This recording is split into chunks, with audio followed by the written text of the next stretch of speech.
சிகிச்சை நிபுணர்கள் டீம் மற்றும் கேட்வே மருத்துவமனை இணைந்து நடத்திய தென்மண்டல செல்சிகான் செலியோஸ்கோப் 2024 கருத்தரங்கம் கோவை ஜென்னிஸ் ரெசிடென்சி கிளப்பில் நடைபெற்றது. இந்திய அறுவை சிகிச்சை நிபுணர்கள் டீம் மற்றும் கேட்வே மருத்துவமனை இணைந்து நடத்திய தென்மண்டல செல்சிகான் செலியோஸ்கோப் 2024 கருத்தரங்கம் கோவை ஜென்னிஸ் ரெசிடென்சி கிளப்பில் நடைபெற்றது. விழாவில் சிறப்பு விருந்தினர் இஸ்ரோ செயற்கைக்கோள் மையம், சந்திராயன் மற்றும் மங்கள்யான் முன்னாள் திட்ட இயக்குனர் பத்மஸ்ரீ டாக்டர் மயில்சாமி அண்ணாதுரை கலந்து கொண்டு குத்துவிளக்கு ஏற்றி துவக்கி வைத்தார். அதனைத் தொடர்ந்து அடிப்படை மற்றும் அட்வான்ஸ் லேப்ரோஸ்கோபியின் உதவிக்குறிப்புகள் மற்றும் செயலாக்கங்கள் குறித்து மிக விரிவாக சிறப்புரையாற்றினார். நிகழ்வில் கேட்வே கிளினிக் அமைப்பு செயலாளர் டாக்டர் பியூஸ் பட்வா வரவேற்புரையாற்றினார்.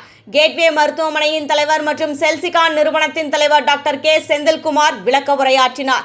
மேலும் செல்சி தலைவர் டாக்டர் ஆர் பத்மகுமார், வேதநாயகம் மருத்துவமனை நிர்வாக இயக்குனர் டாக்டர் எஸ்.வி. கந்தசாமி, புதுதில்லி எய்ம்ஸ் அறுவை சிகிச்சை பேராசிரியர் டாக்டர் வி.கே. பன்சால் ஆகியோர் முதன்மை விருந்தினராக கலந்து கொண்டு கருத்துரையாற்றினர்.